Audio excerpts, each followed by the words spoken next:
أستغفر الله العظيم الذي لا إله إلا هو الحي القيوم وأتوب إليه. أستغفر الله العظيم الذي لا إله إلا هو الحي القيوم وأتوب إليه. أستغفر الله العظيم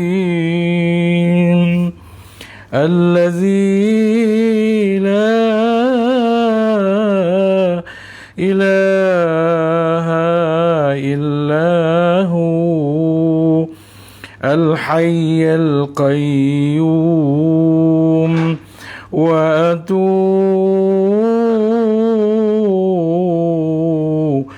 إليه.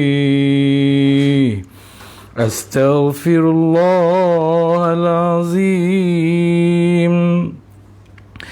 الذي لا إله إلا هو الحي القيوم وأتوب إليه. أستغفر الله العظيم الذي لا إله إلا هو الحي القيوم وأتوب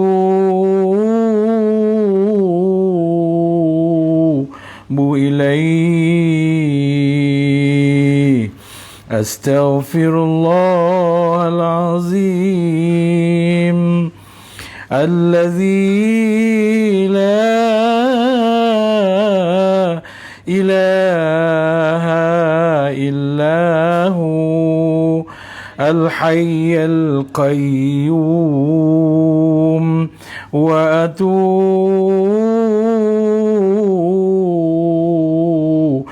إليه. أستغفر الله العظيم الذي لا إله إلا هو الحي القيوم وأتوب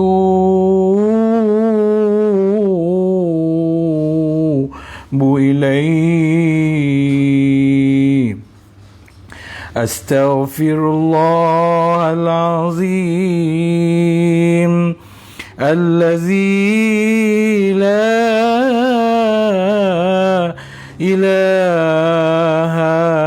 إلا هو الحي القيوم وأتوب إليه. أستغفر الله العظيم الذي لا إله إلا هو الحي القيوم وأتوب